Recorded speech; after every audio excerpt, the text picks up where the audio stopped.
相信大多数人都有害怕的事物，而这些可能是从小就一直在脑海中挥之不去的阴影。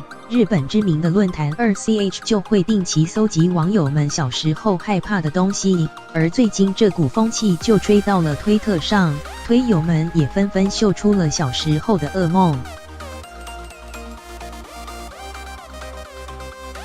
这些都还只是冰山一角而已呢。有网友坦言，长大后看到这些还是觉得一样诡异。有兴趣的朋友们也可以到井号子宫颈部挖掘你童年最黑暗的角落。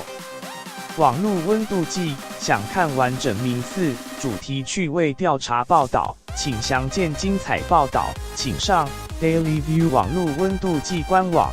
Daily View 网络温度计粉丝团，未经授权，请勿转载。